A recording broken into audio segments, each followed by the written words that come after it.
नमस्ते। स्वागत है आपका हमारे इस विशेष पॉडकास्ट में और मैं हूं आपके साथ रणजीत कुमार। हमारे देश के युवाओं का भविष्य संवर रहा है आर्य समाज के सहयोग से।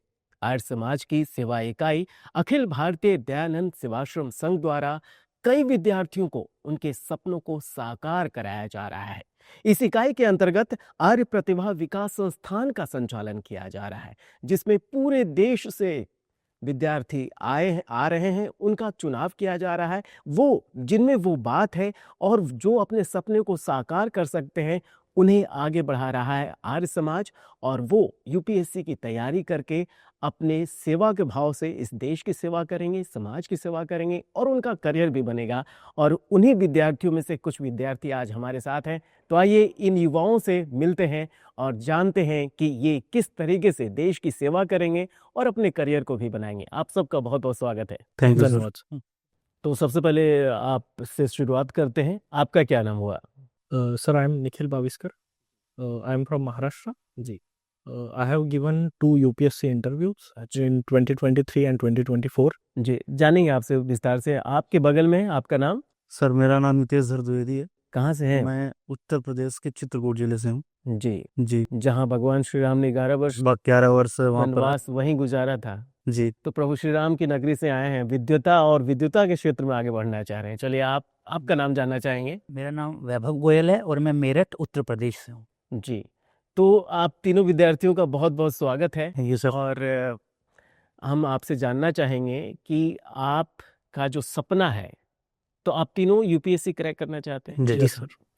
तो कैसे आपका सिलेक्शन हुआ? क्योंकि यहाँ कैसे पता चला कि आर्य समाज की मदद से आप अपने सपने को साकार कर सकते हैं? आपसे जानना चाहेंगे।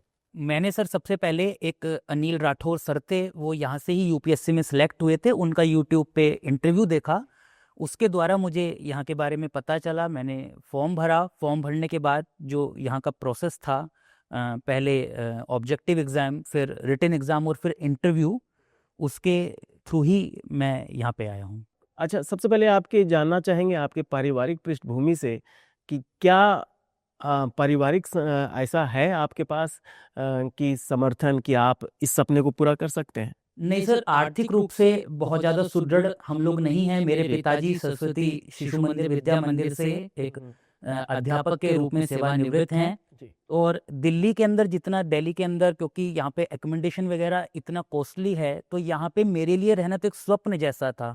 यहाँ पे आने से पहले मैं एक बार दिल्ली के अंदर पता भी करके गया था, और जो सबसे कम किराया, जो सबसे कम पैसों में रहा जा सकता था, उसे अफोर्ड करना भी मेरे लिए लगभग असंभव था। यानी कि आपके सपने को पूरा होता दिख नहीं रहा था और वो सपना पूरा होता अब दिख रहा है आर्य समाज की वजह से।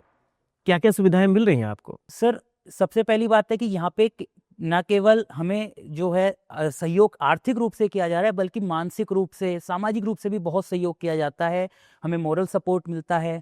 हम लोगों को जो सर रूम्स हैं, रूम्स के अंदर वातानुकूलित कमरे हैं।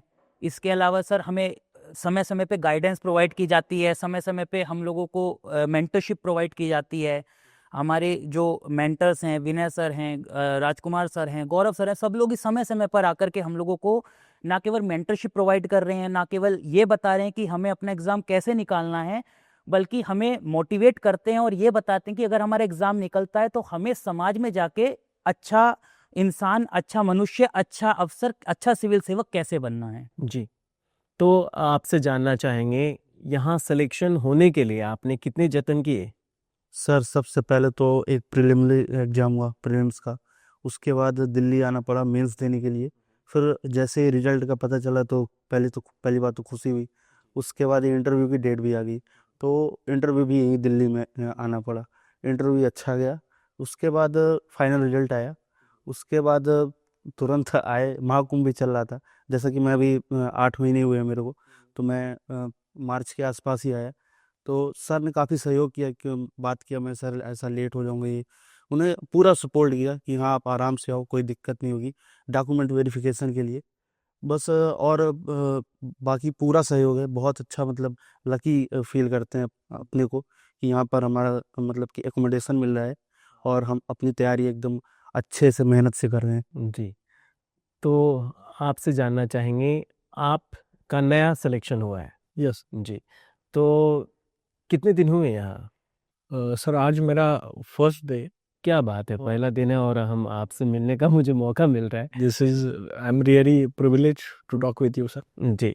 एंड सर ये प्रीलिम्स मेंस इंटरव्यू और इसके बारे में मतलब जैसे सर ने बताया वैसे एक रिगरस प्रोसेस होता है सर, और यूपीएससी जैसा प्रोसेस होता है। उससे सिलेक्टिव कैंडिडेट्स मेरिट बेस्ड और ज़रूरतमंदों के लिए यहाँ पे एक अच्छी सुविधा प्रोवाइड की जा रही।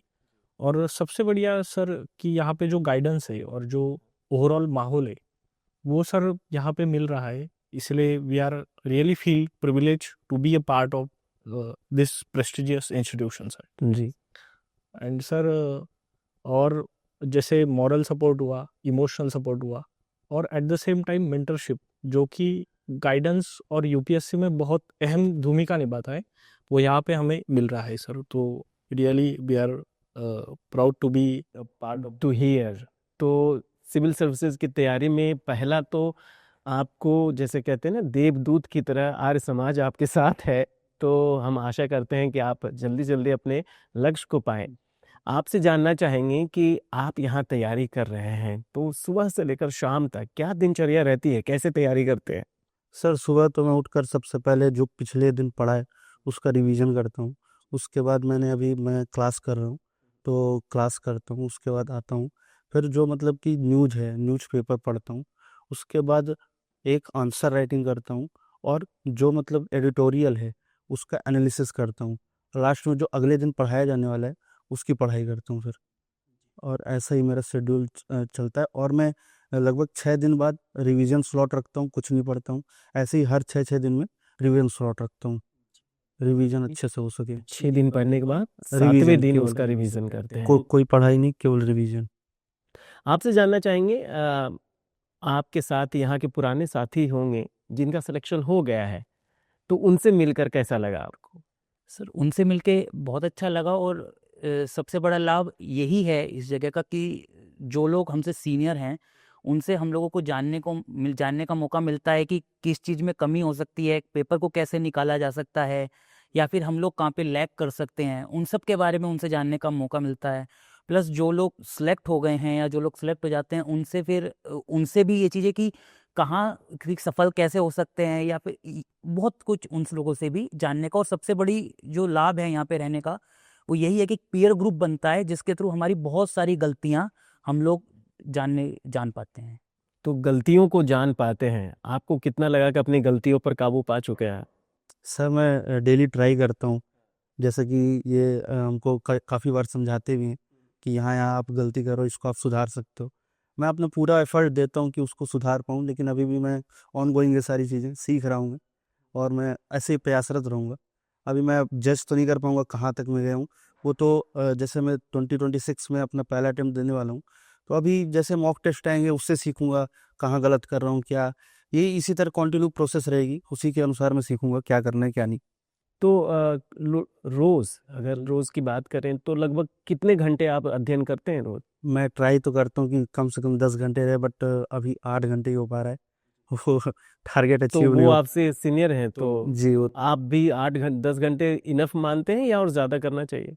सर देखिए इस चीज़ में क्वांटिटी से ज़्यादा क्वालिटी मैटर करती है। अच्छा। हम लोग 10 घंटे अगर बैठ के पढ़ रहे हैं और 10 घंटे में हम केवल बहुत कम कुछ पढ़ पाएँ, तो इसमें इंटेंसिव स्टडी बहुत ज़्यादा डिपेंड करती है कि अगर हम 3 घंटे पढ़ रहे हैं तो उस 3 घंटे में हमारा ध्यान उस पढ़ाई पे हो, उन चीज़ों पे हो, और हम उसमें मैक्सिमम आउटपुट ले पाएँ। ये बहुत ज़रूरी है सर। हाँ, हाँ। तो जी। जी, घंटे महत्वपूर्ण हैं, बिल्कुल महत्वपूर्ण है, पर उसके साथ ज़्यादा महत्वपूर्ण ये है कि हम उन घंटों का कितनी अच्छी तरह से यूटिलाइज़ कर पा रहे हैं। उन घंटों से कितना नॉलेज ले पा रहे हैं, है ना? जी। तो आर्य समाज ने आपसे जानना चाहेंगे, आर्य समाज के जरिए जो आपको ये मौका मिल रहा है, तो मान लिया जाए कि आप एक आईएएस ऑफिसर बन जाते हैं, आईएएस बनना चाहेंगे, आईपीएस बनना चाहेंगे? आईएएस बनना चाहेंगे तो आपका सिलेक्शन हो जाता है। तो वैसी कंडीशन में आप क्या समाज के लिए सेवा करना चाहेंगे या आर्य समाज के लिए क्या करना चाहेंगे? सर सबसे पहले अगर मैं आईएएस बनता हूँ तो सबसे पहले तो मैं इस संस्थान का बहुत मतलब तहे दिल से शुक्रिया अदा अर्ज करना चाहूँगा। उसके बाद मैं जो आने वाली पीढ़ी है उसको भी इस के बारे में बताऊंगा कि ये ऐसे ऐसे, और आर्थिक वित्तीय सारी जितने भी आयाम हैं सभी प्रकार से इस संस्थान को मैं मदद करना चाहूँगा। जितने भी तरीके से मैं मदद कर सकता हूँ उनको गाइडेंस दे करके, बाकी सभी चीज़ों से जैसे भी करना होगा। आपसे जानना चाहेंगे, अगर यूपीएससी में आपका सिलेक्शन होता है, मान लें कि बहुत अच्छे मार्क्स आए हैं, तो उस स्थिति में कौन सा क्षेत्र आपको, अगर मान लिया जाए आप टॉप कर जाएं, तो क्या किस क्षेत्र को लेना चाहेंगे आप? सपोज दैट जो टॉप करते हैं उन्हें तो उनके पास ऑप्शन होता है। ऑप्शन होता है नहीं, आईएएस को ही चूज करना चाहूंगा, तो उसके अंदर बहुत ज़्यादा डाइवर्सिटी है और काम करने के लिए बहुत सारे क्षेत्र हैं, विभिन्न क्षेत्रों में हम काम कर सकते हैं जी इसमें। हम्म। तो आपके लिए एक सफलता मिल जाने पर, आप एक सफल व्यक्ति अगर बन जाते हैं, तो कितना महत्वपूर्ण है ये जो आपको मदद मिल रही है, और इसके लिए कैसे आप आभार व्यक्त करेंगे भविष्य में? ये जो मदद मिल रही है ये तो एक तरह से है कि मतलब इसके बारे में कहा नहीं जा सकता जितनी मदद मिल रही है, और इसको आभार व्यक्त करने का सबसे अच्छा इसका वो है कि हम आर्य समाज की जो आर्य समाज का संदेश है, आर्य समाज की जो चीज़ें हैं वो समाज तक पहुंचाएं, क्योंकि आर्य समाज इतनी बड़ी संस्था है, 150 वर्ष आर्य समाज को पूर्ण हो चुके हैं और इसमें इतना कुछ जानने के लिए, इतना कुछ सीखने के लिए है, और वो समाज तक अभी उतने बड़े स्तर पे पहुंच नहीं पाया है। बिल्कुल, बहुत अच्छी बात आपने कही। तो मनसा वाचा कर्मणा, जन जन तक आप संदेश को पहुंचाना चाहेंगे, सेवा भाव को देना चाहेंगे, लेकिन आप सब हम इसी समाज में हैं और बड़े भाग्यशाली हैं कि आर्य समाज का सहयोग आप लोगों को मिल रहा है। लेकिन आप दूसरी तरफ अगर देखें तो बहुत सारे ऐसे स्टूडेंट हैं जो तैयारी कर रहे हैं, लेकिन वो भौतिकवादी चीज़ों में ज़्यादा हो सकते हैं, ऐसा हम कह सकते हैं, क्योंकि अगर वो धर्म से न जुड़े हों, आप आर्य समाज से जुड़े हैं, कहीं न कहीं आपको इस तैयारी में वैदिक ज्ञान भी, शिक्षा का भी अवसर मिल रहा है। तो कितना, आपसे जानना चाहेंगे, कितना वो आपकी तैयारी में लाभदायक है, जो वैदिक आप पूजा करते हैं या वैदिक यज्ञ कर रहे हैं, तो वो कितना लाभदायकारी है आपके लक्ष्य को पाने में? जी, जैसा यहाँ हर रविवार को हवन होता है, मतलब कि एक तरह से आप 6 दिन कंटिन्यू पढ़ाई कर रहे हो, आपको एक रिफ्रेशमेंट भी मिलता है, आपका ध्यान बढ़ता है, एकाग्रता बढ़ती है, आप एक नई नई ऊर्जा लेकर फिर से लग सकते हो, अपने जो टारगेट्स बनाए हैं उसको टैकल करने के लिए फिर से लग सकते हो। और आध्यात्म से जुड़ना आज की दौर में बहुत ज़रूरी हो गया, क्योंकि भौतिकवादी रुख अपनाना भारतीय संस्कृति के थोड़ा विरुद्ध है। इसलिए इस संस्थान का इस और बहुत ही अच्छा महत्व है और रुख भी है इनका। जी, बिल्कुल। जाते-जाते आपसे जानना चाहेंगे, नए-नए आप हैं, क्या संदेश देना चाहेंगे आने वाले लड़कों के लिए और युवाओं के लिए, कि वो किस तरीके से अपने सपने को साकार करें? सर सबसे पहले बोलना चाहूँगा यूपीएससी के बारे में कि यूपीएससी क्रैक करने के लिए सबसे ज़रूरी है गाइडेंस, और वो गाइडेंस आज मतलब विद इन 1 क्लिक अवेलेबल है। Means it's infodemic, information overload है। पहले इंफॉर्मेशन होती नहीं थी, अब इतनी इंफॉर्मेशन है कि अब चूज नहीं कर पा रहा है कि what is right and what is wrong. तो सबसे इम्पोर्टेंट है कि व्हाट इज़ राइट ये पहले चूज करे और उसके बाद डिसीजन ले। और at the same time sir, means I have given 2 UPSC interviews in 23 and 4. So have analyzed the nature of UPSC, means it's very unpredictable. So plan B के बारे में भी सोचे थोड़ा कि plan B भी होना चाहिए और equally powerful होना चाहिए, ताकि हम एक लेवल के बाद UPSC से हट कर कुछ कर पाए। सपोज क्योंकि it's a competition sir, it's a hardcore competition, क्योंकि 10 लाख बच्चों में से सिर्फ 1000 लोग सिलेक्ट होते हैं, तो प्लान बी भी उतना ही ज़रूरी है जितना यूपीएससी से। बिल्कुल। तो आप क्या कहना चाहेंगे जाते-जाते संक्षेप में, कि कैसे इस लक्ष्य को आप पा सकते हैं? जी सर, बिल्कुल। इस लक्ष्य को पाने के लिए सबसे पहली चीज़ है धैर्य, क्योंकि एग्ज़ाम का जो प्रोसेस है वो इतना बल्कि प्रोसेस है और इतना लंबा चलता है कि वो प्रोसेस में ही वो धैर्य सिखाता है।